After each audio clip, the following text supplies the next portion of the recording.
Muy buenas noches a todos. Bienvenidos a su programa de radio católica, Escuela de Liderazgo Santa María. Sé que algunos ya saben el teléfono a llamar y sé que algunos ya están escuchando a través de una llamada de teléfono. Pero para los que nos estén escuchando a través del Internet, les recordamos el número y por favor que marquen el 1. El número a llamar es el 347-857-3183 y por favor marcar el 1. Es importante porque pueden hacer cualquier comentario sobre la reflexión que vamos a tener en un ratito o algún comentario sobre alguna experiencia. También a través de Twitter y a través de Facebook. Bueno, pues le damos la bienvenida a Heriberto, que está hoy amablemente con nosotros. Heriberto, muy buenas noches. Buenas noches, Iván, y muchísimas gracias por la invitación. Como ya saben todos, hoy el programa, pues, consta de la primera parte, que es muy importante, gracias a la Virgen, rezándole el rosario. Y después viene la reflexión. Hoy tendremos a don Antonio Pérez Alcalá, otra vez, amablemente con nosotros, con el tema de los primeros mártires norteamericanos. Y después sigue una entrevista a César Marius, que él es el coordinador del programa de Precana. Pues, Heriberto, vamos a darle la bienvenida a don Antonio. Y, don Antonio, muy buenas noches. Buenas noches, ¿cómo están? Me alegro de estar de nuevo con ustedes aquí. Así que, ¿podemos comenzar ya nuestra reflexión?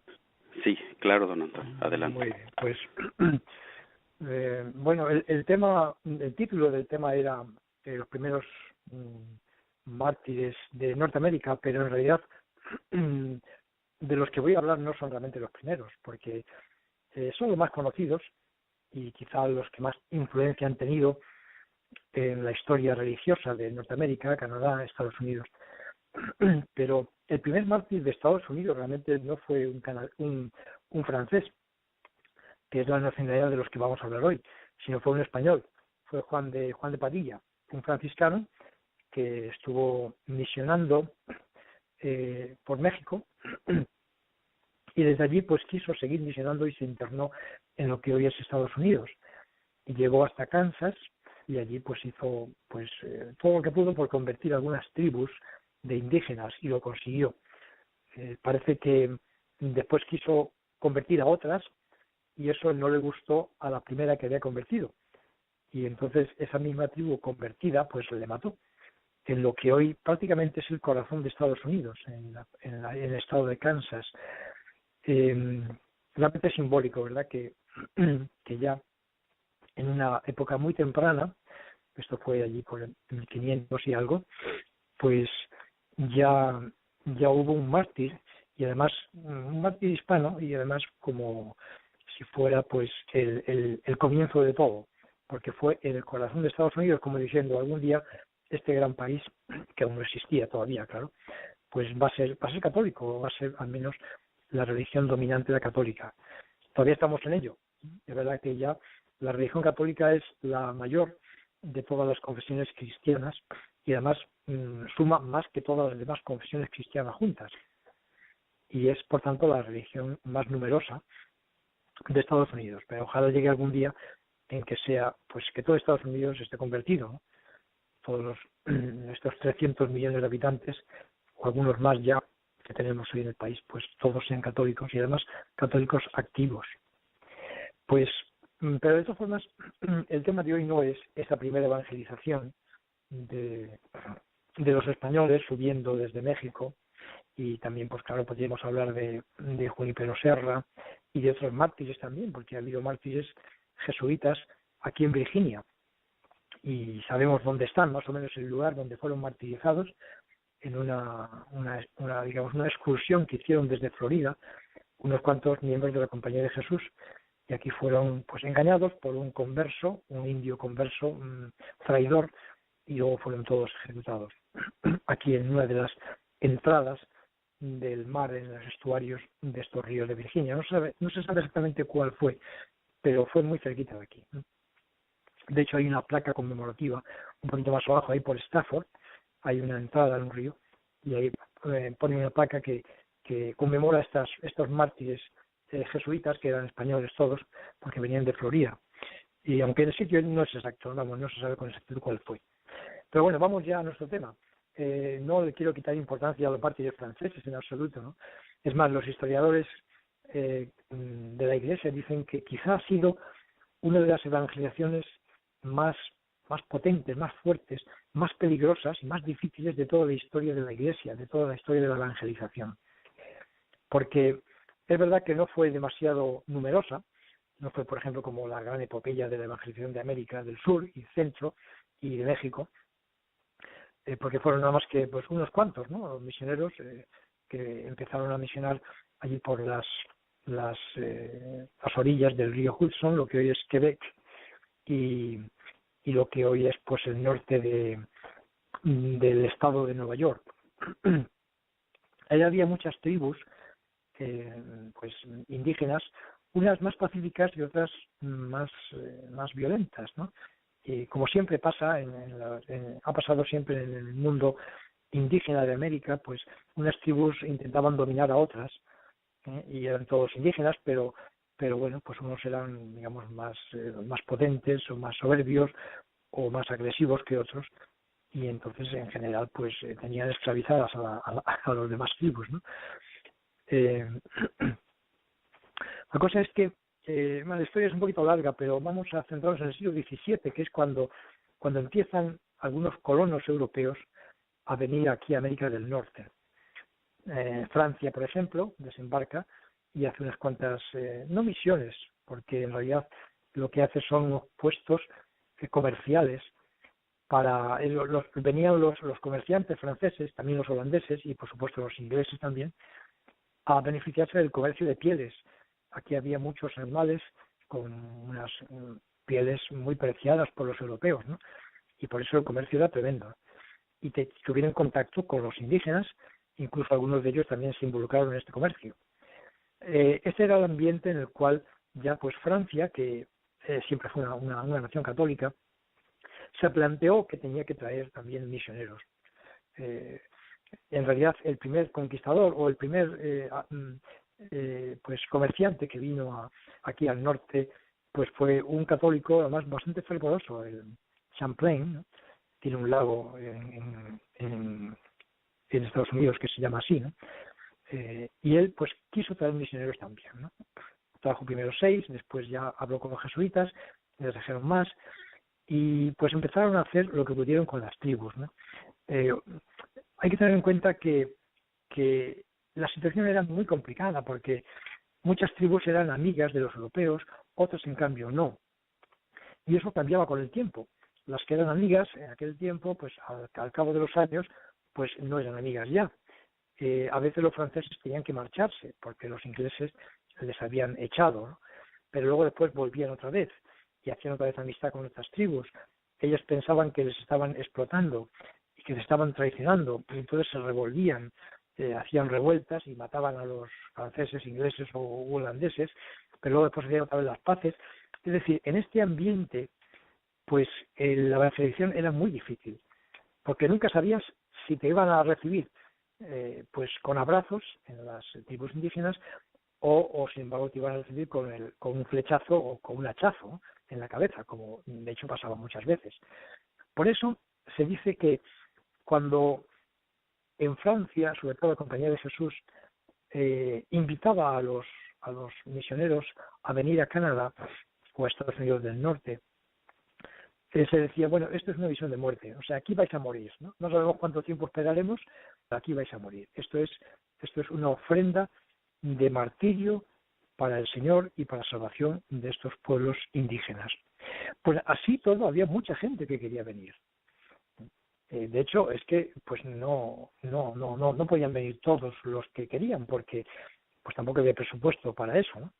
El gobierno francés pagaba el mantenimiento de algunos misioneros, pero no de muchos, ¿no? Otros tenían que venir por su cuenta, como eran, por ejemplo, los jesuitas.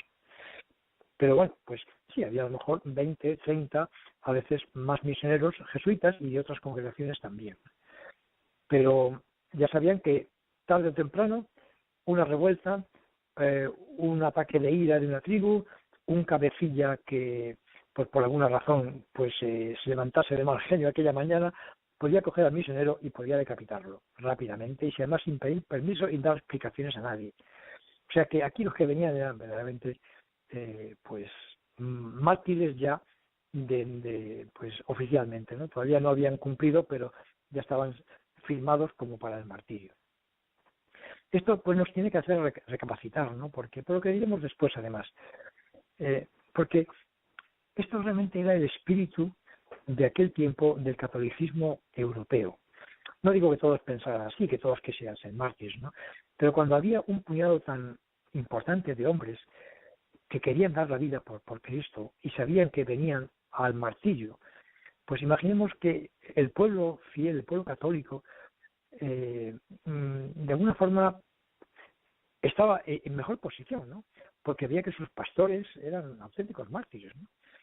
Y hoy, pues, no sé, el pueblo fiel, nosotros tenemos ese deseo de martirio, creemos de verdad que Jesucristo es la salvación para todos nosotros y que no hay nada mejor que convertir a una persona que no conoce a Cristo al amor de Dios. Si creyéramos eso de verdad, nuestra vida cambiaría completamente de todo. Claro, no voy a decir que todos tenemos que ser misioneros, ¿no? Porque eso es una vocación que la da Dios, ¿no? Pero sí tenemos que ser misioneros en nuestro lugar, en nuestra casa, en nuestra oficina, en nuestro trabajo, en el mundo que nos rodea, en los vecinos. Eso sí es obligatorio, eso lo ha dicho el Papa Francisco muchas veces. O sea, hay que ser discípulos, pero misioneros. Decía, nos ha dicho hace muy poquito, ¿no? Discípulos apóstoles, discípulos misioneros. Porque si no, no somos realmente ni discípulos siquiera. No somos cristianos. Esta es la realidad, ¿no? O sea que vamos a admirar a estos hombres. Murieron bastantes mártires. Los dos más señalados se llaman Isaac Jogues y Juan de Brebeuf, dos jesuitas franceses que no solos, pero con otros compañeros, dieron su vida. Estos fueron los más señalados porque pues eran sacerdotes y escribieron cosas, ¿no? Y la historia de ellos es verdaderamente sobrecogedora, ¿no? Vamos a empezar ya un poquito a hablar de ellos, porque no tenemos mucho tiempo, ¿no? Y tampoco es que haya mucho que decir, pero cuando uno habla de los mártires uno tiene que dar gracias a Dios, es decir, bueno, yo a lo mejor no soy capaz, pero me alegro que tú, Señor, hayas inspirado a algunos hombres y también mujeres que han dado muchas la vida por Cristo, que hayas inspirado a tanta gente este amor tan absoluto a ti, ¿no? Eso habla de la grandeza de Dios, del corazón de Dios y de cómo Él puede hacer de un cobarde, como decía Santa Teresa, dar osadía a una hormiga, decía. Ella se comparaba con una hormiga. Dice, yo no sé de dónde saco este coraje, este valor que Dios me da. No sé de dónde lo saco, pero sé que lo saco, porque Él me lo da. Pues esto es la realidad, ¿no? Si tenemos fe en Dios, nos dará este valor extraordinario. Un poquito nada más que de Isaac Jogues. Isaac Jogues fue un muchacho que fue educado en un colegio jesuita, entró en noviciado y pues desde el primer momento nos cuenta él mismo que él quiso siempre sufrir por Cristo y lo pedía una y otra vez en la oración. Aunque era de constitución débil, o sea, un hombre flojo de salud, pues insistió mucho en los superiores, y una vez siendo ya jesuita, de que le mandaran a las misiones del Canadá. Y al final lo consiguió. Y estuvo allí, en aquellas misiones, en aquellas tribus que eran muy peligrosas, sobre todo las tribus de los iroqueses. Pues había indios de muchas clases, ¿no? Pero los iroqueses eran una federación de indios que eran muy agresivos, ¿no? Y querían conquistar y controlar todo el lugar. Ellos también se unieron en algunos momentos a los europeos y total que pues en un viaje que tuvo que hacer de una misión a otra, pues le cogió una banda de iroqueses y le cogió pues prisionero, y no se andaron con pequeñeces, ¿no?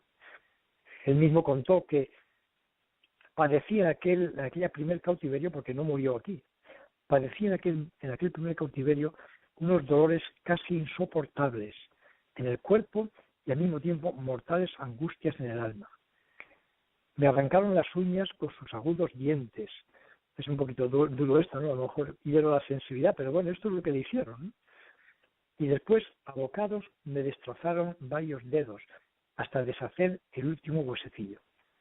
Fíjense el tormento de este hombre, pero ahí no acaba la cosa, porque en realidad, aunque estuvieron cautivos un año entero, pues no murió después de estas atrocidades. Otro día, a una cristiana que también estaba prisionera, le hicieron que le cortasen un dedo, el dedo pulgar, al padre Jones también, ¿no? Y se lo cortó, claro, pues tenía que hacerlo, si no la mataban. Y entonces, pues el padre Jones dice que él cogió el dedo y se lo ofreció al Señor, diciendo: Señor, te doy gracias por este dolor que me das y también te ofrezco en reparación de tantas veces como he celebrado la misa sin devoción o sin la devoción concreta, ¿no? Es como para pensar, ¿y nosotros qué hacemos, no? Vamos a misa y a veces no tenemos ni la atención siquiera en lo que dice el sacerdote, ¿no? Pues este hombre, que era ya un santo entonces, pues tenía esto, ¿no? Tenía esta vergüenza de que no celebraba él la misa con devoción y por eso como que agradeció ese dolor, ¿no? Bueno, al final fue liberado porque pasó por allí una banda de holandeses y fue liberado. Entonces volvió a Francia y allí en Francia recibió muchísimos honores. El mismo Papa le mandó una carta honrándole, le permitió decir misa aunque le faltaban dedos de la mano, antes no se podía hacer así, ¿no? Total que él pues estuvo allí unos cuantos meses, digamos, viviendo pues como pues muy bien, honrado y como ya un mártir en vida, ¿no? Pero esta vida no le satisfacía, entonces pidió volver otra vez a la misión y volvió a la misión otra vez, le dieron permiso y decía además: yo es que aquí ya voy a morir porque les amo tanto a estos indígenas que quiero morir por ellos. Y así me escribía: me tendría por feliz si el Señor quisiera completar mi sacrificio en el mismo sitio en que lo comenzó. Y lo consiguió, porque en otro viaje que hizo, pues le cogieron preso y a los dos, ¿no? Bueno, iba con otro, ¿no? Iba con un tal Juan de Lalande, que también es jesuita, y a los dos le mataron. Y las torturas fueron horribles, dice, ¿no? Les cortaron carne de hombros y brazos y la comieron ante ellos. Eran caníbales. Les quemaron los pies, en fin. Al final, a golpes de hacha, los remataron a los dos. Y a Isaac Jogues el primero y después a Juan de Lalande. Y lo importante de esto es que lo sorprendente es que esta gente era felicísima, ¿eh? O sea, decía uno de los misioneros que escribió, no alguno de estos que estamos hablando, sino otro más, ¿no? Decía: la alegría inmensa que viven estos misioneros no se produce a pesar de la enorme cruz que han de padecer entre nieves y soledades, persecuciones y peligros y martirio, sino precisamente a causa de ella. Es decir, que la alegría del misionero era sufrir y morir por Cristo, pero una alegría real, no una cosa así piadosa que le dicen, bueno, esto lo digo para cuando le hable a la gente, tenga que dar una charlita, les digo que el mártir pues está muy contento. No, es que es la verdad, o sea, es que estos hombres pues gozaban pasando persecuciones y pasando clase de torturas. Dice: este es un clima donde se aprende perfectamente a no buscar otra cosa más que a Dios, a no desear más que a solo Dios, y a poner la intención puramente en Dios, a no esperar y a no apoyarse más que en su divina y paternal providencia. Este es un tesoro riquísimo que no podemos apreciar bastante. Esto realmente es la fe de la Iglesia. Qué maravilla es tener esta fe que tienen estos hombres, ¿no? Pues el otro, ya vamos a acabar ya, pero el otro es Juan de Brebeuf. Prácticamente es igual, la historia es la misma. Este es un hombre, ya desde el primer momento era un hombre de una gran penitencia y oración, o sea, era un santo ya antes de marchar además era una persona muy inteligente, con muchos conocimientos. Y también pidió marcharse allí a las misiones de Canadá y él decía: qué avenidas de consolación endulzan el alma cuando uno se ve abandonado de los salvajes, consumido por la calentura o a punto de morirse de hambre entre las selvas, y allí puede exclamar: Dios mío, por puro amor tuyo, por cumplir tu santa voluntad, me veo en esta situación. Qué avenidas de consolación endulzan el alma. Parece como si fuera mentira, ¿verdad? No lo creemos. Pues sí, pues es verdad, ahí lo tenemos, ¿no? Así que, bueno, pues esto igual, ¿no? Al final le mataron también, le arrancaron las uñas, rompieron la boca con piedras, le cortaron pedazos de carne también para comérselos asados delante de ellos, le quemaron la lengua, le cortaron los pies, les desollaron la cabeza, en fin, una cantidad de barbaridades, como aquellos pobres hombres nativos de entonces, pues se les ocurría, ¿no? O sea, lo más absurdo, grotesco y terrible que uno puede imaginar, eso les hicieron. Y ellos, pues, tan contentos, ¿no? Y ya cuando les dieron el hachazo final en la cabeza, pues ya está, a ver a Dios y eso, ¿no? Y entonces, pues, ¿qué conclusión podemos sacar de aquí? Pues es un poco truculento, ¿verdad? Es decir, bueno, yo no quería pasar estas cosas. Evidentemente nadie quiere pasar estas cosas, ¿no? Nada más que aquellos, porque esto es un regalo. O sea, es que el martirio no es algo que nos viene así, es que es un regalo de Dios. O sea, que no cualquiera puede ser mártir, ¿no? Aquí, pues si uno quiere ser mártir, tiene que apretarse bien el cinturón, ¿no? Y tiene que pedirlo a Dios, porque es un regalo inmenso. El mártir va derecho al cielo, porque han muerto por el amor. Es la mayor prueba de amor que puede haber, morir por el amado. Por lo tanto, eso perdona todos los pecados y va uno derechito de cabeza al cielo. Pues no vamos a parecer martillos así nosotros, claro, pues lo más seguro es que no. Pero por lo menos aceptemos el martirio de la vida diaria y aceptémoslo con el mismo amor con que estos hombres, Brevet, el alemán y Jobs, lo aceptaron, ¿no? Y no digo que sea un gozo sensible, porque eso a lo mejor no está en nuestra mano, pero sí un gozo en la fe. Es decir, Señor, quiero padecer y quiero sufrir por ti, porque así voy a salvar a muchas almas que no están en Canadá, están alrededor mío, están a mi lado. Así que bueno, pues ya no quiero alargarme más, y pues que la Virgen Santísima, que es la reina de los mártires, nos conceda ese valor, esa fortaleza para vivir nuestra fe con agallas, con fuerza, con amor, con humildad, con infinita paciencia como estos mártires y con un amor absoluto al Señor Jesucristo. Muchas gracias por la atención y hasta la semana que viene, si Dios quiere. Muchas gracias, don Antonio, como siempre. Yo le tengo una pregunta un poco, pues, más que nada de fechas y eso. Yo, cuando me pongo a pensar en lo que nos está diciendo, que en el año, bueno, con el primer santo que mencionó, Juan de Padilla, por el año 1500, ¿cuánto tiempo estuvo, pues, viviendo, cuánto tiempo estuvieron viviendo todos los misioneros, los mártires, ese salvajismo que se les comía cuando venían a tratar de evangelizar? ¿Cuánto duró y hasta como cuándo ya fue que se empezó a profesar bien la fe? Bueno, es un poco complicado, vamos, las fechas, no se pueden dar fechas concretas, ¿no? Porque en aquellos tiempos, en el río Hudson, donde era pues todo el comercio de pieles, había una gran inestabilidad política, si se puede llamar así, porque política había poco, ¿no? Lo que había eran tribus salvajes y luego los colonos franceses y luego los ingleses que echaban a los franceses, luego venían los holandeses, luego se peleaban entre ellos. O sea, es realmente una situación muy difícil y por eso estos hombres tuvieron que morir, porque si podemos decir que la culpa a lo mejor la tenía la gente más civilizada, ¿no? Que eran los que a veces enconaban a las tribus entre ellas mismas. Y unas tribus estaban con los franceses, otras estaban con los ingleses, otras estaban con los holandeses, se peleaban entre ellos, y claro, pues los iroqueses, por ejemplo, pues que eran enemigos de los franceses, cogían a los misioneros, los martirizaban, en fin, es muy complejo, ¿no? Puedo dar los datos de los martirios de estos hombres, ¿no? Ya en 1637 ya había lo menos 30 sacerdotes jesuitas en la zona.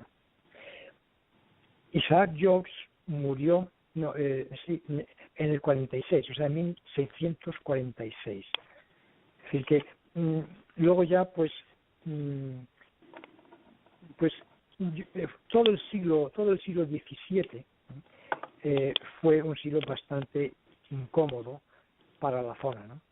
Brebeuf, por ejemplo, murió en el año 49 y pues al final lo que hicieron fue, claro, pues los franceses mandaron un ejército poderoso y entonces acabaron con las tribus. Algunas tribus las exterminaron completamente, ya no existen. Otros las sometieron, los iroqueses, por ejemplo, pues quedaron completamente sometidos, ¿no? Y eso fue ya, pues, no puedo dar cifras exactas, ¿no? Pero ya fue eso al final del siglo XVII y comienzos del siglo XVIII, cuando ya empezó, pues, un poco la zona a estabilizarse.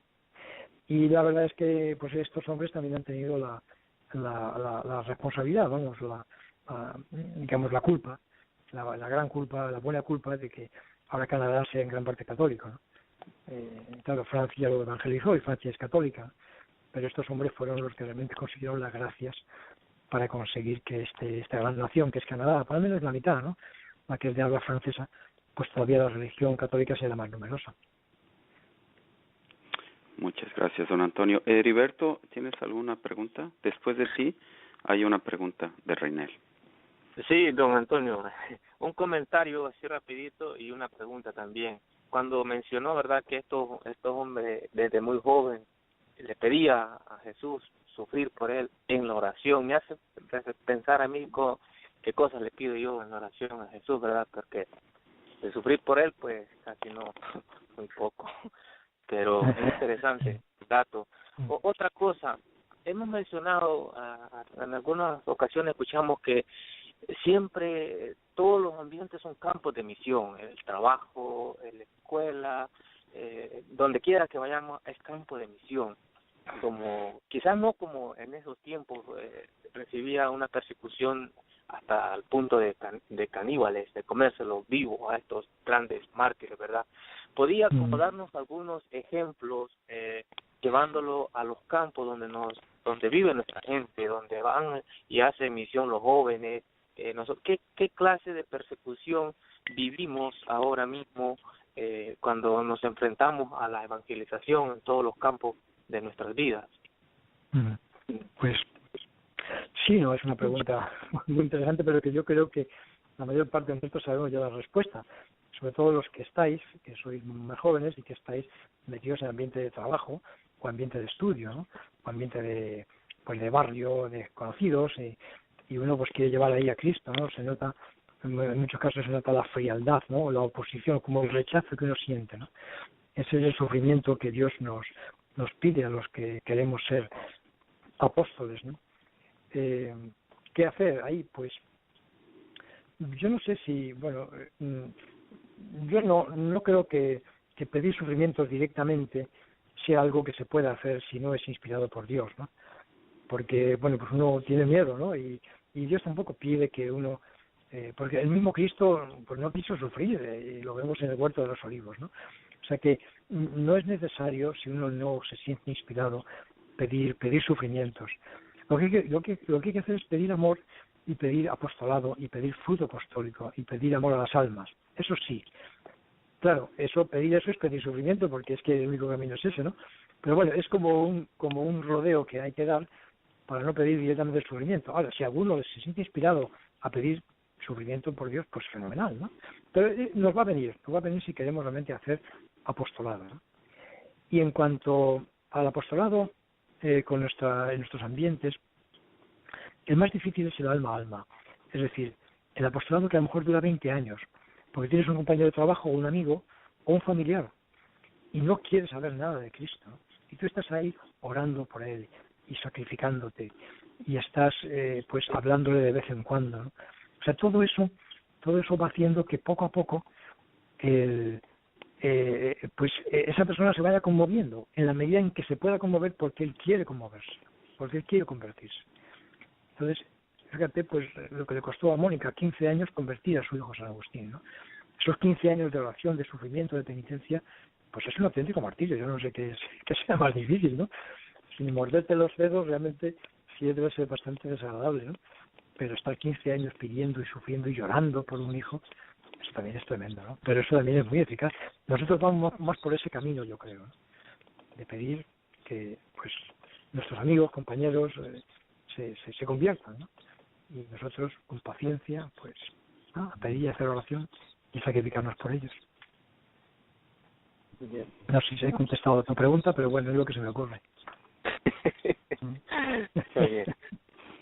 Tenemos a Reinel, don Antonio, que tiene una preguntita para usted, nos llamó. Bueno, Reinel. Bueno, sí. ¿Qué tal, don Antonio? Muy bien, ¿qué tal estás, Reinel? Dime. Bueno, ya se dice mucho, ¿no? Un poco, ¿no? Pero, nomás para recalcar un poquito, cómo nosotros... Reinel, perdón, disculpa, si puedes hablar un poquito más fuerte porque parece que no hay muy buena señal. Habla un poquito más fuerte, por favor, y claro, por favor. Sí. Bueno, yo tengo un poco de experiencia, así, de andar misionando, estuve con amor y bueno, cada día uno aprende, cada día y estaba escuchando, y bueno, si Dios nos lo pide, verdad, sí, puede seguir por Dios, ¿no? Pero sí, a veces no, Dios pide, sí, celo apostólico de eso. Y, pero la pregunta es, uno, como vivir una plenitud sí, de vida a mi sentido, así, bajo, o sea, donde sea, ¿cómo, poder, digamos, vivir esa vida así, digamos, como Dios quiere, los hombres, en verdad, que dice como mencionado con el celo apostólico y todo eso, a veces uno, como que se escapa, como que se inclina a lo suyo y deja lo que Dios pide, o sea, cómo poder luchar en eso, ser mejor en la vida, o, en todo campo, ¿no? O sea, Bueno, Reinel, yo no te estoy entendiendo nada, no se oye apenas nada, no he entendido nada, o sea que lo siento, pero no sé qué contestarte porque no sé cuál es la pregunta. Hay una conexión mal y no se oye más que una sílaba de cada 5, o sea que yo no entiendo, ¿no? Lo que me estás diciendo. Lo siento, Iván, no sé si eso se puede arreglar o... Sí, no, parece que es la señal de él. Bueno, Reinel, en ese caso, pues tal vez después se la haces personalmente a don Antonio. Discúlpanos, es que está un poco fea la conexión. Pues eso es todo, don Antonio, le agradecemos muchísimo por su tiempo. Bueno, pues muchas gracias a vosotros. ¿Sí? Bueno, hasta el próximo jueves, don Antonio. Adiós. Bueno. Heriberto, estamos en la otra parte. Qué bien, ¿verdad? Qué lástima que por la señal o por la tecnología que a veces es que nos ayuda tanto, hoy no pudo expresar su pregunta a Reinel, pero pues él tiene la dicha de ver a don Antonio y que se la salve para cuando lo vea. Pues con esas ganas de ser mártires, de verdad que no sé, yo creo que Dios me conoció y ya me conocía y me hizo nacer ya en estos tiempos civilizados, porque no sé qué hubiera hecho. Oye, Iván, ¿y tú crees que habrán sitios donde todavía se comen la gente así como se comieron a ese señor, los caníbales a este santo? ¿Habrán actualmente? Yo no sé, ¿verdad? Quizás allá un sitio lejos o cosas. ¿Tú tienes alguna idea al respecto? La verdad que no, pero no te quieras ir de aquí te necesitamos, Heriberto, pero no, yo creo que como dijo don Antonio, que está en morir, ¿no? Hacer el apostolado y pues uno de esos ejemplos es este señor César Marius, y yo creo que tú has relacionadote mucho hacia él, muchas veces has convivido, has asistido. ¿Qué te parece si vamos a escuchar la entrevista y también aprendemos un poquito de él? Eso es, adelante. Vamos. Buenas noches tengan toda la audiencia pues de esta radio pues hermosa de la Escuela de Liderazgo Santa María. en esta noche es un poquito friolenta. Lastimosamente no traje un jacket, pero bueno, Dios proveerá el calor necesario para aguantar. Tenemos pues hoy día a un invitado especial, coordinador de lo que es el Precana en la diócesis de Arlington. Tenemos al señor César Marios. ¿Cómo está, don César? Buenas noches a todos los radioyentes. Aquí les habla César Marios. Estamos a cargo del Ministerio de Precana, que se conoce como la preparación de parejas que van a recibir el sacramento del matrimonio dentro de la diócesis de Arlington. Y pues estamos, mi esposa Blanca y yo estamos a cargo del ministerio que el Padre Hoyos nos ha ofrecido ya.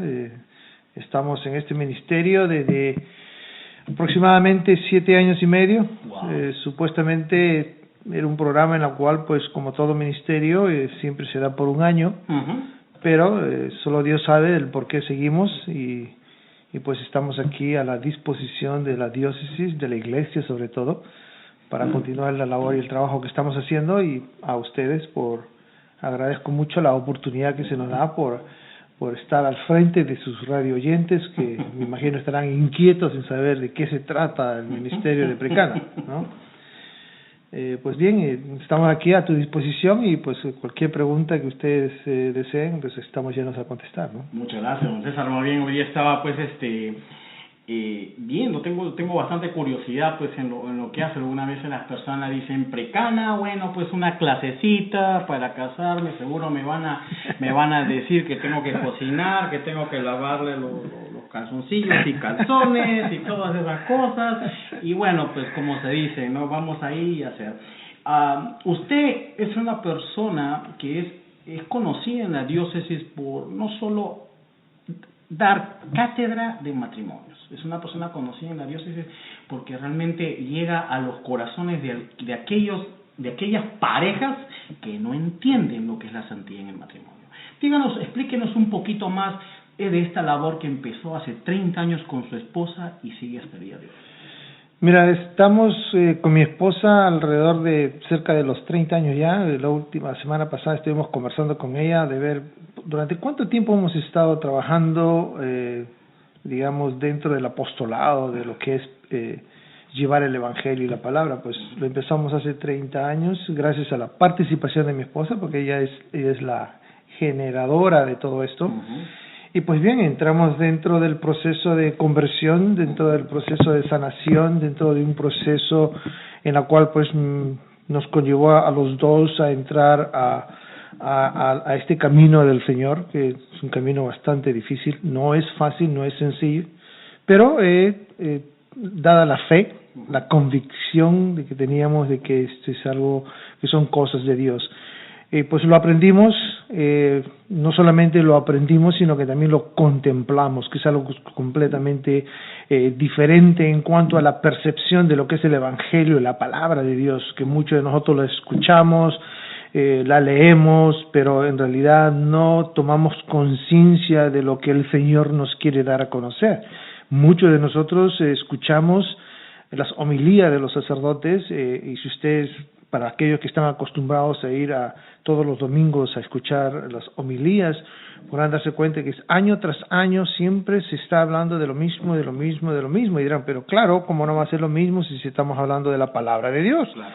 Pues claro, efectivamente es la palabra de Dios, pero lo importante en todo esto es cómo es que llega la palabra a tu persona y cómo es que tú vives y contemplas esa palabra para poder vivirla y contemplarla en tu vida, en tu familia, con tu pareja, con tu esposa y con tus hijos. Bueno, ahí está el detalle, ¿no? Esto viene ya de años atrás, de muchos estudios. Estuvimos en el Instituto de Formación Pastoral de la diócesis de Arlington. Empezamos con un día de clase y terminamos con los 4 días. Fue un proceso también de preparación, fue un proceso de conversión, de una conversión que se fue dando poco a poco. Fueron alrededor de 7, 8 años, en los últimos 8 años que hemos estado estudiando constantemente, hemos estado yendo a muchísimos seminarios. Actualmente tenemos ya la certificación para enseñar, por ejemplo, lo que se conoce como Teología del Cuerpo, de Juan Pablo II. Actualmente estoy estudiando, sacando la maestría en Teología en la Universidad San Ignacio de Loyola aquí en Baltimore. Y justamente ya estoy en el último semestre, estoy trabajando la tesis y primero Dios que esto camine y se sigue caminando de acuerdo a la voluntad de Dios. Y todo esto se ha venido dando poco a poco, ¿no? Entonces llegó un momento en la vida de nosotros con mi esposa que, perdón, el Padre Hoyos nos pidió ayudar y colaborar en lo que es el Ministerio de Precana.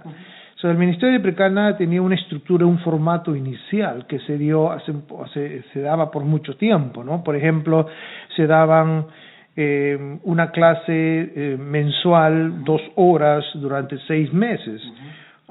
Ese era el formato antiguo. Entonces, pues me pidieron que participamos con mi esposa, estuvimos dando charlas cada 6 meses o cada 3 meses, dependiendo de la necesidad del grupo de Precana. Y pues eventualmente me di con una sorpresa de que cuando me daban las charlas y yo empezaba a darlas, como me gustan las preguntas y soy bien preguntón, por eso es que nadie se quiere sentar adelante, todos quieren estar atrás, pero no saben, mi secreto es que el que se sienta atrás es a quien yo le pregunto, ¿no? Pues ahora que me están escuchando, cuando vengan a mi charla, siéntense adelante porque a esos no les pregunto. El secreto ya está divulgado. Entonces, pues esto, pues veía algo muy curioso. Yo notaba mucho que, por ejemplo, a veces me daban, eran 6 clases durante 6 meses, ¿no? A veces me daban la 4ª clase, o la 5ª clase, o la 3ª clase. Y pues una de las preguntas que yo hacía mucho era, ¿qué es lo que le han enseñado? O sea, ¿qué es lo que te enseñaron en la primera clase? ¿O qué es lo que te enseñaron en la segunda, o en la 4ª, o en la 5ª? Para mi sorpresa era de que no se acordaban ni siquiera de quién había dado la clase o qué temas estaba dando, ¿no? Cosas por el estilo. Entonces, curiosidad es que me llamó mucho la atención y vi una necesidad dentro de la comunidad hispana, ¿no? Y esa necesidad que notamos con mi esposa, nos dimos cuenta que había una necesidad no solamente de la comunidad, pero había una necesidad de cambiar el formato.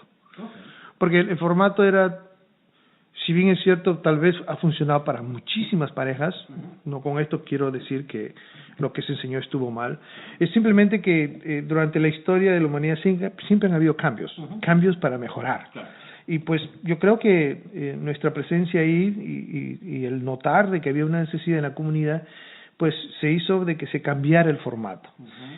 El formato se cambió de 2 horas al mes durante 6 meses por...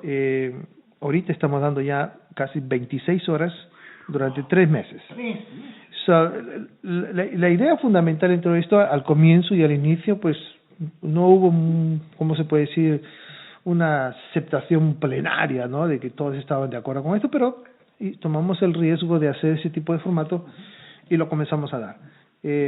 Hoy en día se están dando 5 días de clase durante 3 meses y los 3 primeros días de charlas que se dan es un fin de semana. Es un viernes, es un sábado, es un domingo. Es una especie de retiro, pero en realidad no un retiro en el cual te quedas metido dentro de un lugar, ¿no? Es un retiro donde puedes regresar a tu casa, pero al día siguiente regresas. Es una especie de retiro que damos viernes, sábado y domingo. Son las 3 primeras clases, son las 3 primeras clases cruciales del programa. Y notamos que hubo una gran diferencia, ¿no? Una gran diferencia porque entre el viernes, el sábado y el domingo, y esto, modestamente, podíamos notar de que habían cambios en las personas, cambios en las parejas. Era una cosa extraordinaria. Yo con mi esposa nos hemos quedado anonadados de ver cómo es que la presencia del Espíritu Santo hace los cambios en las personas, ¿no? Es como que si recibieras, digamos, una corriente eléctrica, pero directo a tu cuerpo, ¿no? En donde como que te inyectan de electricidad y tú pues saltas, ¿no? Y como que te sacude y esa sacudida pues bota todo lo feo que tienes dentro de ti, pues, ¿no? Es como que el espíritu actúa de esa manera, ¿no? Te mete unos 240 voltios en el cuerpo, te sacude y te libera prácticamente, ¿no? Pues esas son experiencias que hemos vivido durante los últimos casi 8 años que estamos en el programa, en donde pues el cambio que se hizo fue posible gracias pues también a la participación de la iglesia, ¿no? Cuando yo conversé y le presenté el proyecto al padre Hoyos, él me decía, César, ¿tú crees que esto va a funcionar? Y le dije, padre, fe, hay que tener fe. Pues bueno, se instituyó el programa y comenzamos a ver resultados, ¿no? Los resultados, las mismas parejas que han venido, tenemos muchísimas parejas que vienen hay veces a dar su propio testimonio de el cambio que ha habido en sus personas, inclusive los miembros actuales de la directiva del Ministerio de Precana son parejas que han venido a las charlas, han sido convertidos por el Señor y vienen ahora a participar y a colaborar y a ser testigos vivos de lo que el programa ha hecho en la vida de ellos y la manera como es que el Señor actuó en ellos.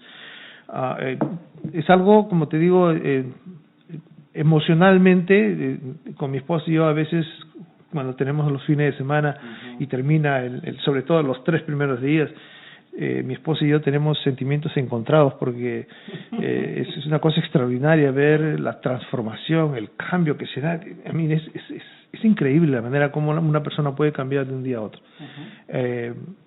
Y esto pues, tengo para hablar muchísimo de testimonios en ese aspecto, pero el punto que quiero llegar es que el cambio que se transformó, que se hizo en Precana, ha venido dando resultados en los últimos 7, 8 años, ¿no? El impacto que la palabra de Dios tiene, no es César Marius, ese es el impacto, es la palabra de Dios que entra, es como dice en el Evangelio, ¿no? Que la palabra de Dios es como una espada de fuego de 2 filos que penetra en lo más profundo de tu ser y te quema por dentro y te ahorca y te sacude y te humor. O sea, purifica, a eso quiero llegar, ¿no? Y también es como un proceso de purgación, ¿no? O sea, es como que entras, estás completamente sucia tu alma de tantos defectos que uno tiene en la vida, y pues es como que entraras a un proceso de purgación y tu vida comienza a limpiarse, ¿no? Y el cambio se da más que nada en el sufrimiento que hay, y a veces yo le digo a las parejas tres elementos esenciales que espero que los radioescuchas estén atentos a todo esto y que lo pongan en práctica a ver si lo desean, ¿no? Porque son 3 elementos esenciales que voy a dar ahorita para que más o menos se pongan a pensar y a ver si lo practican, eso es lo esencial. Si son realmente sinceros y honestos cuando escuchan la palabra de Dios, si realmente dicen creer en Dios, pongan esto en práctica lo que les voy a dar, ¿no? Es un regalito de Precana que les va a poner ahorita. Gratis porque no le vamos a poner. Un preview, ¿no? Son 3 elementos y todo esto es acerca del amor, ¿no? Y dice, si el amor no es virtud, no es amor. El número 2 es, si el amor no es sufrimiento, no es amor. Y el tercero, que es el más difícil, sobre todo para los varones. Escucha, varón, lo que te estoy diciendo, ¿eh? Escucha bien. Si en el amor no hay espera, no es amor. No voy a decir qué significa espera, ahí lo dejo, para que le entre la curiosidad y vean al programa, ¿no? Pero son 3 elementos esenciales sobre el amor.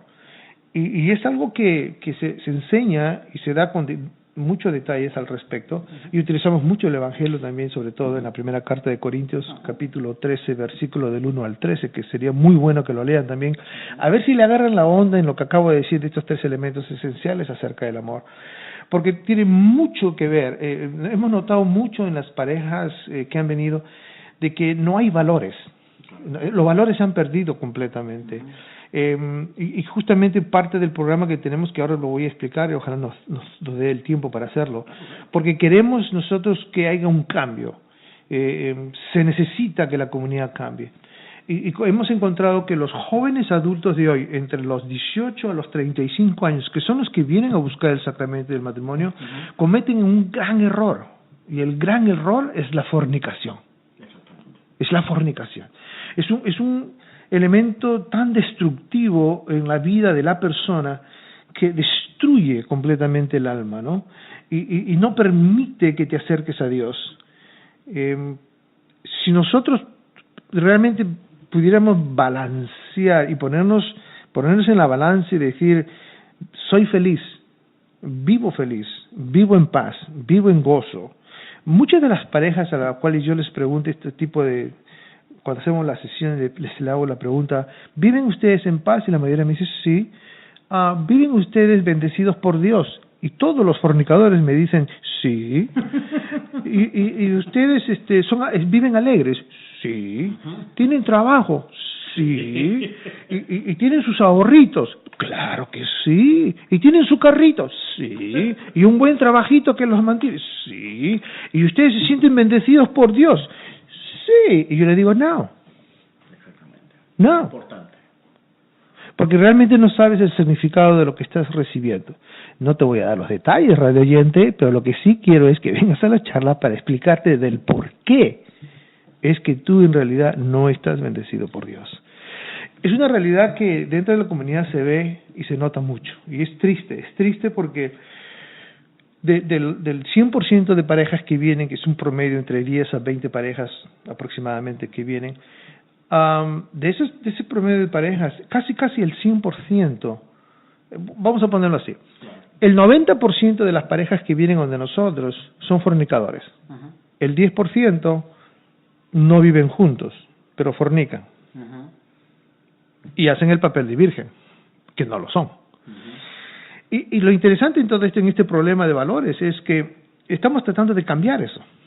Entonces, la pregunta que nos tocamos con mi esposa hace unos 6 meses atrás, era, ¿cómo podemos hacer nosotros para cambiar? ¿Cómo podemos voltear la moneda?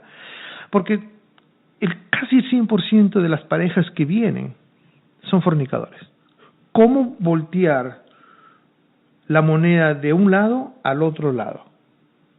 Pues tomamos en consideración todo y nos dimos cuenta que había una necesidad en la comunidad, no solamente en el joven adulto mayor, entre los 18 a los 35 años, porque a veces vienen 40, 50 y 60 años, pero había un problema, y que el problema en realidad no era seguir evangelizándolos. Claro, hay que continuar con el programa y enseñarles acerca del matrimonio, pero ahí no radica el problema. El problema radica en la familia. El problema radica en los hijos. Y el problema radica en que los padres no educan a sus hijos. Mira, una de las preguntas muy sencillas que yo hago, que la mayoría son sentido común, yo les pregunto a ellos, ¿ustedes leen la Biblia? Sí. ¿Se lo enseñan a sus hijos? No. Entonces, tenemos un problema muy grande. Los hijos que crecen en un ambiente supuestamente católico, en realidad no es católico. Porque los papás, una familia típica dentro de la comunidad, es esta. Es el papá y la mamá. Van a misa, pero no van los dos juntos. Solamente va o el papá o va la mamá, sea el caso, ¿no? Y eso se descubre en diferentes grupos que existen dentro de la diócesis. Y cuando va uno o el otro, los hijos no van, porque se quedan en casa. Siempre hay uno o el otro que recibe la palabra o va a la homilía, regresa y sigue en su vida cotidiana. De tal manera que ese niño crece sin realmente conocer a Jesús. O lo dejan ahí en la parroquia afuera, ¿no? O lo dejan afuera en la parroquia. O cuando tienen problemas se lo llevan al cura, como que si el cura fuese el que le va a resolver el problema, ¿verdad? Bueno, ahora ya no es el sacerdote, ahora somos nosotros. Ya después te explico cómo. Pero el detalle es este, ¿no? De que los padres no inculcan valores, y no estamos hablando de no robar o no matar, estamos hablando de valores espirituales, para que ese niño o esa niña pueda crecer conociendo al Señor y acercarse a Dios. Lamentablemente eso no ocurre actualmente. Entonces, ¿cómo es que hemos hecho nosotros hace 6 meses y cómo vamos a resolver el problema? Ya lo hemos venido practicando, ya lo presentamos ante el Padre Hoyos, está muy contento con este programa, y lo que hicimos es lo siguiente. El problema no es el joven adulto que vive juntos y que tienen hijos. ¿Cómo podemos nosotros, y aquí viene una palabra que tal vez no suene bien, pero bueno, ¿cómo podemos nosotros rescatar a esos hijos de esa familia fornicadora? Pues dándole valores. Pero ¿cómo le vamos a dar valores por encima de los padres? Tampoco es posible. Tendremos que acercar a los padres al programa junto con los hijos. Se ha creado un programa que se llama el Ministerio de los Hijos de Precana. ¿Y en qué consiste el programa de los hijos de Precana? Es que las parejas que vienen a las charlas de Precana, los hijos de ellos, que son los hijos que vienen de Precana, los hijos de ellos, hemos abierto un ministerio y les estamos enseñando a ellos valores para que cuando ellos desarrollen durante su pubertad, lo tenemos desde los 8 años, siempre y cuando el de 8 años sea precoz. Claro. Pero en realidad es desde los 11 años hasta los 17 años. En otras palabras, estamos tratando de rescatar a los niños que están en la pubertad, que es donde se identifica a la persona, como individuo, o es varón o es mujer, y no con esa confusión que se está vendiendo hoy en día de que la homosexualidad está bien, lo cual no lo es, por supuesto. Y estamos tratando de rescatar a los adolescentes. Entonces, ¿cuál es el meollo de este programa del Ministerio de los Hijos de Precana? Es que los padres que vienen y tienen hijos, traigan a sus hijos a Precana y les estamos enseñando. En este momento ya lo tenemos programado 5 meses, nos estamos yendo por este 6º mes, y ya tenemos alrededor de 10 niños que son miembros de Precana, ¿no? Y los padres de Precana. O sea, Precana ha crecido al punto de que tenemos parejas que recibieron y ya están casadas, y ahora tenemos a los padres de familia que participan también de Precana, y ahora tenemos a los hijos de Precana. Entonces les estamos dando valor. ¿Y qué es lo que le enseñamos? Le enseñamos teología del cuerpo de Juan Pablo II. Y la teología del cuerpo de Juan Pablo II aplicada a los jóvenes, aplicada a los niños y aplicada a los adultos.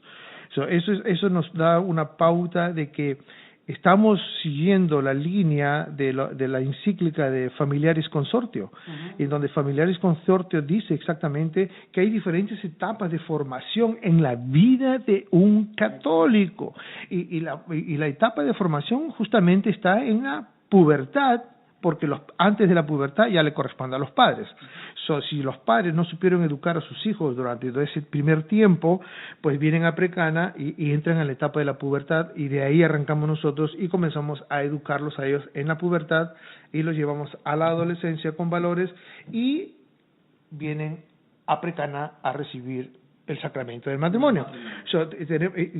Justamente Familiaris Consortio lo hace ver de que los padres no podemos intervenir porque ya serían mis hijos, ¿no? Imagínate, serían mis hijos adoptivos, ¿no? Pero ya esa es una misión de los padres, y después viene nuestra misión, que es educar a los niños, educar a los jóvenes y darles la formación que dice Familiaris Consortio para educarlos y prepararlos espiritualmente a recibir a Jesús en el sacramento del matrimonio. Lamentablemente, pues la respuesta que tuvimos al comienzo no fue muy buena, pero hoy en día como todo cambio, ¿no? Todo cambio no es recibido. Pero después los mismos padres de familia que han venido al programa de Precana se dieron cuenta de que ellos no podían controlar a sus hijos, porque los niños de hoy reciben una educación en los colegios un poquito diferente, ¿no? Pero inclusive tenemos una de ellas que tenía un conflicto, y pues supimos resolverlo, ¿no? Y eso ayudó muchísimo. Entonces estamos en este ministerio de los hijos de Precana que está ayudando muchísimo a resolver muchos problemas en los padres de familia y en los jóvenes también. Y hemos empezado ya con Génesis, estamos ya en los primeros 8 capítulos de Génesis, y les explicamos exactamente lo que significa, ¿no? Estamos en ese proceso con los jóvenes, y con los padres lo mismo, ¿no? Y también con las parejas que vienen, ¿no? Sí, es un seguimiento desde las primeras etapas del laicado, ¿no? Desde ¿cómo se dice? ¿No? Enfocalizar, porque a mí una de las cosas que a mí no me molesta, pero sino que siempre he notado un poquito de negligencia, es que ¿por qué tanta seriedad en una preparación prevocacional para ser, ¿no?, sacerdote, que es una vocación? ¿Por qué no darle esa importancia al noviazgo? ¿No? ¿Por qué no tomar novios jóvenes y tomarlos de la mano, como estos programas que usted dice, y decir, ¿sabes qué? Ven, de la mano te voy a enseñar, porque soy una persona casada, así como un seminarista les enseñan un padre, ¿no?, de 50, 40 años en el sacerdocio, ¿no? Personas casadas que digan, ¿sabes qué? Los vamos a ayudar a caminar, porque ese es el programa. Con mi esposa, gracias a Dios, cuando estuvimos en la escuela de liderazgo, donde bueno, es un programa, ¿no?, un poco estricto, lo que es el ambiente espiritual, y eso ayuda bastante, ¿no? Eso ayuda bastante, pero a mí me da pena cuando trabajaba en la pastoral familiar, no, y eso que de repente viene mi próxima pregunta, don César, ¿por qué no te casas por iglesia? Por ejemplo, una de las preguntas principales, ¿por qué no te casas por iglesia? No es que yo voy a misa, ¿y por qué no bautizas a tu hijo? No, porque no tengo dinero. ¿Y por qué no, en vez de gastar tu dinero en una recepción, por qué no te casas? ¿No? Siempre las respuestas más lógicas, ¿no? No, es que Dios, es que él no quiere venir su familia. ¿Cómo atacamos esa flojera? ¿Cómo convencemos al católico que tiene que ser espiritual más que material, que el matrimonio, los ministros son los esposos y no la banda que va a tocar para el baile? Eso, un mensaje, don César, pues de repente recalcando a estas parejas, a estos novios, no, la importancia de valorar y volver a lo básico, como se cansaban, me imagino, los primeros cristianos, la iglesia primitiva, yo no creo que se casaran, pues se casaban en las catacumbas, se casaban en algo pequeñito. Entonces, un mensaje a estos novios, don César, a estos novios que tenemos que enfatizar la importancia de lo básico. Matrimonio, señal de igual, Dios. Matrimonio, Dios, matrimonio, y se acabó. Mira, lo fundamental en todo esto, que es algo que hemos captado durante los últimos 8 años, y algo muy interesante en el programa ha ido cambiando en su tiempo, ¿no? 1 año, 2 años, 3 años comenzamos a hacer cambios, y los cambios que se han dado están de acuerdo a una realidad que se está viviendo en la comunidad hispana, sobre todo en la diócesis de Arlington. Algo que hemos notado, la falta de educación. La falta de educación en cuanto a cómo llevar una vida en comunión con Dios. No existe. Vivimos en algo que no pensamos que Dios está ahí. Sí creemos en Él, sí soy católico porque mi mamá me bautizó, pero en la práctica en realidad no lo son, y es justamente por la falta de educación, que es justamente lo que enfocamos mucho nosotros entre el viernes, el sábado y el domingo. Los educamos a tomar en cuenta, a tomar conciencia realmente de qué es lo que significa el sacramento del matrimonio y qué es lo que significa tu vida actual, la que estás llevando en este preciso instante, ¿no? ¿Qué es lo que estás haciendo con tu vida? Yo a los radioescuchas en este preciso instante les digo, ¿crees en Dios? Yo sé que la mayoría me va a decir, sí, creo en Dios. ¿Vas a misa? De vez en cuando. ¿Lees la Biblia? Casi nunca, porque son realidades que se están dando hoy en día. Pero algo curioso en todos ellos, e inclusive, mire, voy a ser un poquito específico. A todos los mexicanos, yo les pregunto a ellos, ¿tú crees en la Virgen de Guadalupe? Y todos me van a decir que sí. Y hay de ti que toques a la Virgen de Guadalupe, porque la comunidad mexicana es una comunidad que tiene una fe increíble a la Virgen de Guadalupe. Y yo no objeto en nada su fe. Pero la pregunta es esta: ¿crees en Dios? Sí. ¿Crees en Jesucristo? Sí. ¿Y por qué fornicas? ¿Tanto amas a la Virgen que fornicas? ¿Dónde está tu fe? Falta de educación. Cuando ellos vienen a las clases de aquí, les enseñamos exactamente lo que tienen que aprender acerca de cómo acercarte a Dios. Si realmente dices, sí, yo creo en Dios, pues bien, te vamos a enseñar, si realmente crees en Dios, te vamos a enseñar a acercarte a Dios. Aquí viene lo contradictorio de nuestra comunidad. Muchos dicen creer en Dios, pero están más alejados de Dios que cualquiera. Por eso es que los hermanastros nos dicen, hipócritas, falsos, cucufatos. ¿Por qué nos llaman así? Porque justamente no vivimos la palabra de Dios. Yo creo que eso tiene que parar.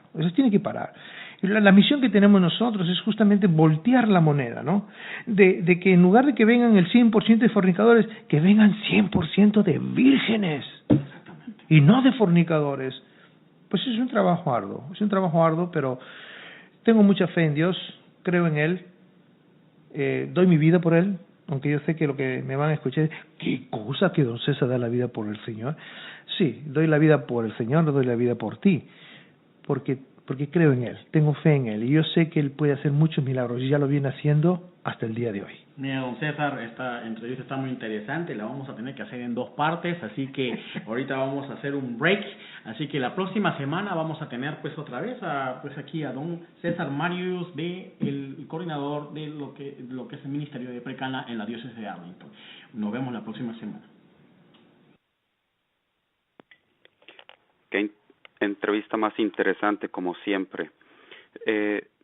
Así rapidito quiero hacer un comentario. La verdad que lo que dice el señor César es tan interesante. Estaba hablando de lo que la gente tenemos, nuestros errores, estamos acostumbrados a otra cosa.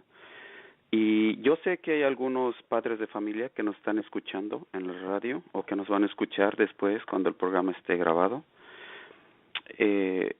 Pues me da mucha alegría que la Escuela de Liderazgo tiene pues actividades que nos ayudan a dejar esos errores de lado. Antes de seguir con el programa, yo solo quiero hacer un recuento así muy rapidito.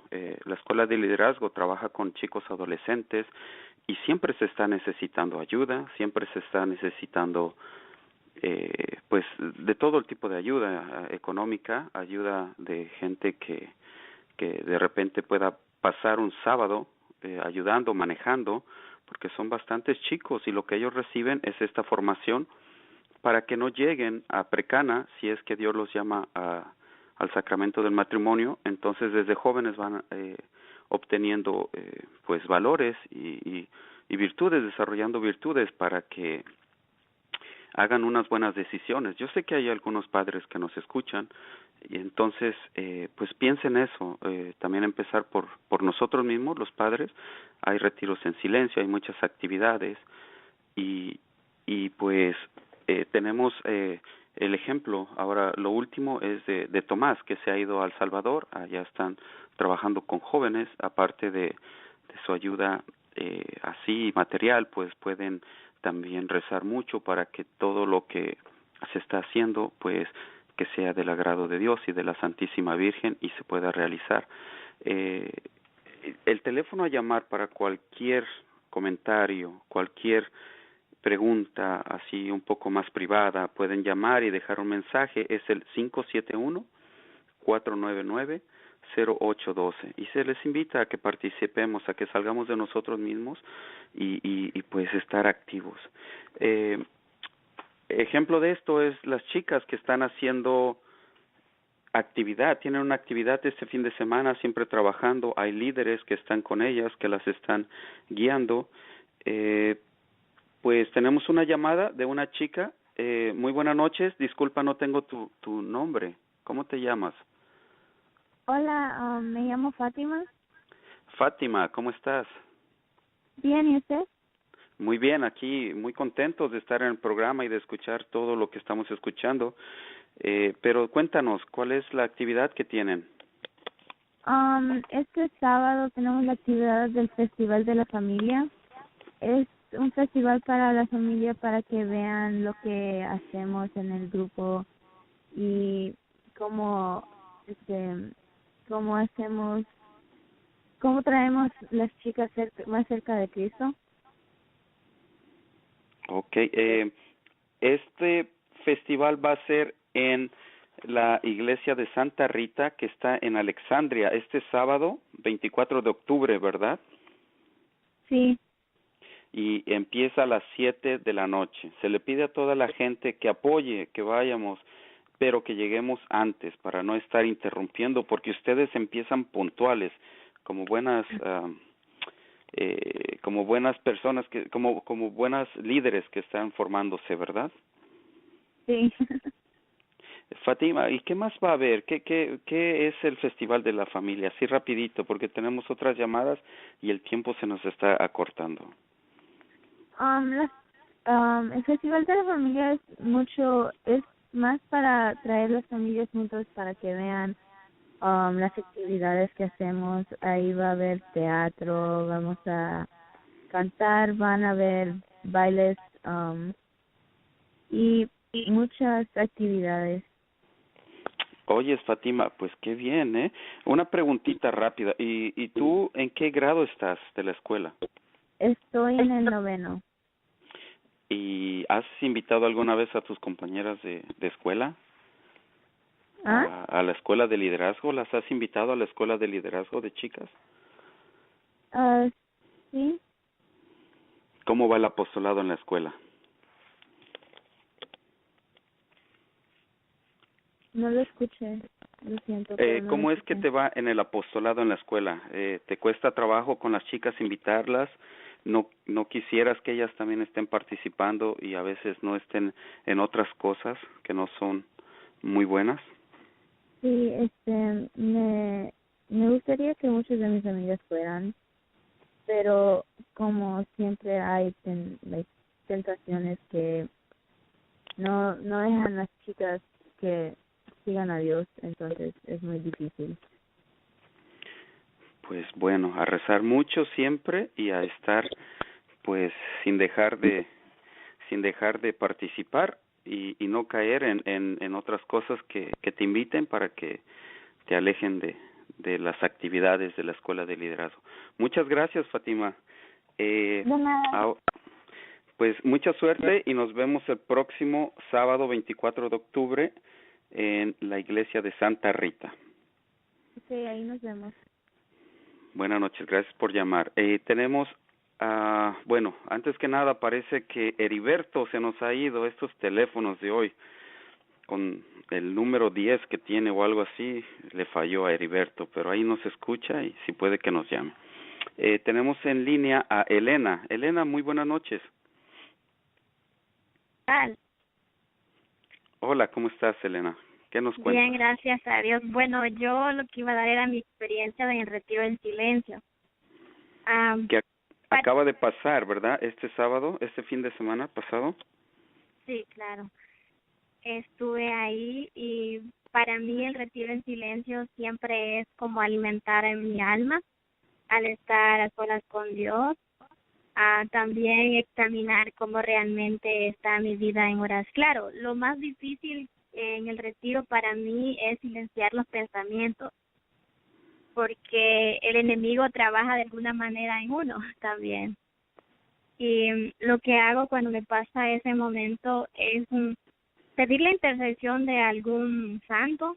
En este caso yo le digo a San José que se encargue de estas personas si están pasando por mi pensamiento, y porque yo realmente quiero estar con Dios. Pues qué bien, Elena. También gracias a un retiro en silencio fue como yo pude ver las cosas con otros ojos, porque cuando andamos en el mundo nada más por andar, somos más ágiles para caer en tentaciones. Y el retiro para mí, el primer retiro en silencio que yo tuve fue eso, que Dios me abrió los ojos y gracias a Dios, gracias a él pude ver las cosas de otra manera, y fue un retiro en silencio mi inicio para el de liderazgo. Pues qué bien. Es verdad que todo, yo me imagino que estás escuchando el programa y todo lo que dice bueno, desde el don Antonio y todo lo que está, y ahora tú que estás por ser mamá, qué bueno es la escuela de liderazgo, porque desde los chiquitos va a haber formación, ¿verdad? Y qué bueno que nos da, a través de la escuela de liderazgo nos da ese regalo, esas bendiciones de Dios y de la Santísima Virgen que estamos recibiendo a través de toda la organización que estamos haciendo y trabajando, y como estos retiros que también se les invita a otras mujeres. Pues muchas gracias, Elena. Bueno, gracias a ustedes, y nada más recalcar de que esta gracia que yo he recibido, me gustaría que muchas mujeres lo sigan recibiendo, al igual de nuestros esposos también, porque la verdad es un gran regalo. Y vengo, cuando se viene de retiro en silencio, venimos como con más ganas de hacer más apostolado, porque Dios nos usa nada más, pero en realidad Él es el que toca cada corazón de cada persona y Él sabe cuándo es el momento que esas personas van a ir. Eso es, pues a rezar mucho. Muchas gracias, Elena. Ya tenemos de vuelta con nosotros a Heriberto. Heriberto, ¿estás ahí? Bueno, esos son los teléfonos. Tenemos otra llamada. María está en la línea. María, muy buenas tardes, ¿cómo estás?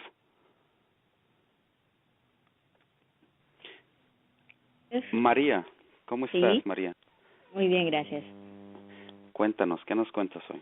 Sí, les voy a comentarle mi experiencia que tuve en el Encuentro Mundial de las Familias, que fue en Filadelfia, con la visita apostólica del Santo Padre. ¿Cómo te fue? Bueno, mi experiencia fueron que ocurrieron milagros, ¿no? La bendición que tuve de poder estar presente ahí, y entre 20,000 personas en el Encuentro Mundial, donde vi que habían familias de alrededor de todo el mundo. Y pues les voy a contar la experiencia del milagro que tuve, ¿no? Nos pusimos en oración para encontrar un lugar donde quedarnos. Entonces mi esposo se contactó con ciertas personas allá en Filadelfia. Y resulta que el último día que yo le había dado a mi esposo para que nos dieran una respuesta, una familia abrió las puertas de su casa y nos recibió en Filadelfia. Entonces para nosotros fue, ¿me entiendes? Algo de que no quedarnos en un hotel, sino que una familia nos abriera las puertas de su casa. Fue como decir que Dios estaba, ¿no? En ese momento con nosotros y que nos estaba animando y apoyando a ir a este viaje. El segundo milagro fue que pasó que en el Encuentro Mundial de las Familias se daban tickets para el Festival de la Familia y para la misa papal el domingo. Y pues esos tickets, por una u otra razón, nosotros se perdieron, no los teníamos y tampoco nos los podían dar de regreso. Entonces mi esposo pues estaba muy preocupado, ¿no? Y estaba buscando los tickets y escuchó una voz de una señora que le dijo, ¿qué estás buscando? Entonces él le dijo, bueno, es que no tenemos tickets y la verdad que estoy preocupado. Y le dijo la señora, ¿sabes qué? Aquí están nuestros tickets. Ella nos dio 4 tickets que eran para el Festival de las Familias y la misa papal, porque dice que ella se regresaba para New Jersey y que los tickets nos quedábamos nosotros. Y fue, ¿me entiendes? Para nosotros como un milagro, como decir, no, el manto de la Virgen nos está acompañando. Y luego ya, cuando yo ya estaba allá, mi hermana me llamó y me dice, ¿sabes qué? Voy para allá. Y yo le dije, pero sabes, aquí hay muchísima gente, es limitado y no hay tickets. Y me dijo, bueno, pero para allá vamos. Ella, sus 3 hijos y su esposo. Y recuerdo que en el momento de que cuando el Papa llegó, y dio el habla, ¿no? Que muchos dicen que se basó sobre la inmigración y sobre los derechos humanos y pues la libertad religiosa. Había una mochila, ya cuando todos se habían ido había una mochila, y esa mochila dije yo, bueno, tal vez hay un número de teléfono donde yo pueda llamar para llamarle a esta persona que dejó su mochila por acá. Y en ese trayecto que yo estaba buscando la mochila, escucho una voz que me dice, disculpa, esta es tu mochila. Yo le dije, no, la acabo de encontrar aquí y veo que tienes unos tickets, y para mí eso es muy valioso, le digo yo, porque nosotros perdimos unos tickets y sé que la necesidad de querer ver al Papa es de todos. Y me dijo él, ¿tú no tienes tickets? Y yo le dije, sí tenemos tickets, pero mi hermana no tiene tickets. Y me dijo, ¿cuántos tickets necesitas? Y yo le dije, 4 tickets. Y me dijo, toma, aquí están los tickets que tú necesitas. Entonces para mí fue como, ¿entiendes? Algo así como, no lo puedo creer, o sea, qué bendición, ¿no? Y pues le llamé a mi hermana súper emocionada y le dije, ya tengo tus tickets. Y me dice mi hermana, ¿qué? No lo puedo creer, ¿no? Cómo Dios se derramó. Nosotros pusimos nuestro granito de arena y Dios nos dio todo, o sea, se derramó en todo, ¿me entiendes? Así que esa fue la experiencia que tuve, ¿no? Aparte del mensaje que nos dio el Santo Padre de animar a las familias a seguir, que siguiéramos con los hijos, que siguiéramos con los abuelos. Entonces el gran mensaje que él dejó, para mí eso fue lo mejor que me ha pasado y esa fue mi experiencia. Pues ese mensaje que nos dejó a todos, pues hay que guardarlo en nuestro corazón y cumplirlo y no quitar eso de nuestra, pues de lo que tenemos que hacer. Pues muchas gracias, María. Qué bueno compartir estas cosas. El que tiene fe siempre se resuelven. Dios ve cómo y lo hacemos muy bien. Heriberto, ¿cómo estás? ¿Ya estamos otra vez? Sí, Iván, lo siento, aquí falló el cricket, pero aquí estamos de regreso. No puedes hacer comerciales, por favor. No es cierto, aquí somos muy justos. Entonces, Heriberto, mira, tenemos a Tommy, dale la bienvenida. Está llamando Tommy. Buenas noches, Tommy, ¿cómo estás? Buenas noches tengan ustedes, Iván, ¿cómo estás, Heriberto? Buenas noches, aquí nomás justamente ahorita estoy manejando hacia mi domicilio, entonces quería nada más compartir pues la grata experiencia que tuve al entrevistar pues al señor César Mario, no del coordinador de Precana, no, y antes pues de tener la entrevista estuve primeramente disculpa a todos porque realmente estoy probando nuevo equipo para poder hacer que las entrevistas pues suenen mucho mejor. Yo sé que tengo una voz que proyecta bastante, entonces necesito tener un micrófono pues que no equipare, no, que la voz que soy yo el que entrevista y del entrevistado. Entonces yo sé que mi voz se escuchaba un poco lejana, pero vamos a ajustar. Seguimos. Conversé con el señor César Mario como una media hora antes como siempre hago antes de la entrevista, y pues y realmente mi experiencia, quería decir, en todas las personas que he entrevistado, pues Heriberto, Iván, hay una cosa que a mí me sorprende. Casi todos tienen diferentes tipos de apostolado. Casi todos tienen diferentes tipos, medios de hablar, cómo hacen y cómo siguen a Jesús. Pero lo que yo me doy cuenta que todos al mismo tiempo, al final de su entrevista, dicen el mismo mensaje, ¿no? Carga tu cruz, sígueme, quedes flojo, no seas un católico de domingo, trabaja, ¿no? Y eso es algo que justamente después de la entrevista del señor César me vino a la mente, ¿no? Como todas estas entrevistas en la diversidad, no son monócromas, son polícromas, con tantos colores que hacen ellos, como todas tienen un solo significado, ¿no? Y eso me incentiva, me inspira a mí a poder seguir, ¿no? A querer, aunque vengan las tormentas, ¿sabes qué? A seguir trabajando por el Señor en lo poquito que pueda hacer. Eso quería compartir pues con ustedes, muchachos. Gracias, Tommy. Sí, pues muchas gracias, Tommy. Y yo creí que nos ibas a adelantar algo de la entrevista, pero no, dejémoslo así, Tommy. Bueno, no adelanto nada, pero le voy a decir que si la primera entrevista fue, como se dice, una película de thriller, así que te pone los 5 sentidos ahí en envergadura o ¿me entiendes?, en punta para que entiendas cada palabra de lo que dice este señor tan sabio, pues la segunda entrevista tiene una profundidad más apostólica e interior. En eso nomás te lo dejo. El próximo jueves, pues escucha. Muy bien, Tommy. Pues muchas gracias por todo el trabajo que haces y bueno, si Dios quiere que cambies de equipo, se hará y todo saldrá mejor. Te agradecemos mucho.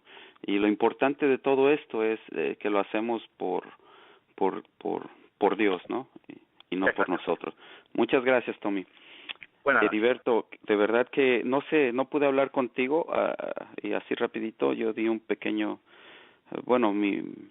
mi opinión, pero no sé si escuchaste la entrevista, así como decía Tommy, en la primera parte, y yo sé que tú convives mucho con el señor César, porque tú eres de los que más está haciendo, pues, invitación dentro de la clase de Precana, algo que tienes que adherir sobre el Señor o algo que te motive o algo que...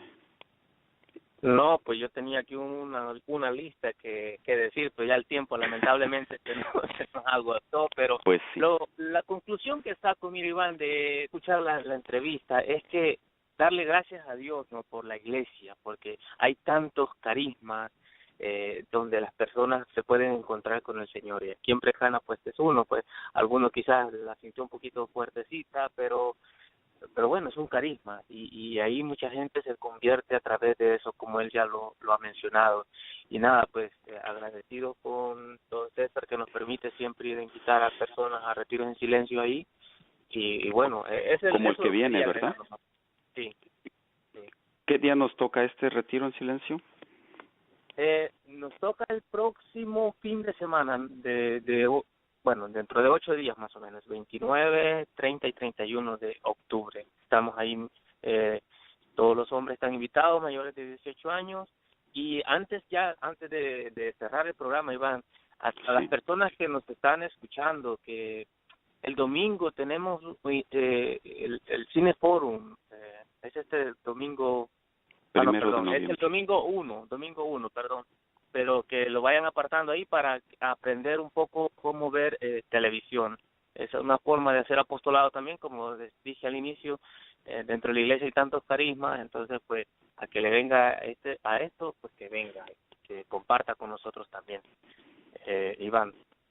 Pues es eso, sí. El retiro en silencio, de verdad que si hacemos un recuento de todas las entrevistas que hay aquí, muchos de ellos mencionan, y si nosotros queremos dar un cambio, y no solo personal, sino en nuestra familia y con quien estemos, y si tenemos que ser misioneros en la casa, en el trabajo, en la escuela, como nos mencionó don Antonio, pues el retiro en silencio es el primer paso. No significa que vamos a cambiar de grupo, no significa que vamos a pertenecer, sino es algo que nos ayuda a todos los que estén en otro grupo y nos estén escuchando. También hay para mujeres dentro de la familia, porque también el tentador está con las mujeres. Y el Cineforum, como bien lo mencionó Heriberto, es este noviembre 1. El costo es de $6 en Manassas Park. Heriberto, pues no hay tiempo. Algo que tu despedida, por favor, en 20 segundos. En menos te la digo. Muchas gracias por invitarme y lo siento por la ausencia durante un tiempo. Y hasta la próxima. Muchas gracias por estar siempre ahí y muchas gracias a la Santísima Virgen y a Dios que nos permiten hacer esto y recibir las gracias que recibimos. Pasen todos muy buenas noches y nos escuchamos el próximo jueves.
At DeVry University's Keller Graduate School of Management, we're looking for MBA students who want to own the room, not just be in it. Run the business, not just the meeting. Because our professors bring real business challenges into the classroom, at Keller, what you learn today can unlock the leader inside you tomorrow. It's what makes us different on purpose. Keller Graduate School of Management. Learn more at keller.edu. Campus at 2450 Crystal Drive, Arlington, Virginia, 22202. Certified to operate by Chev.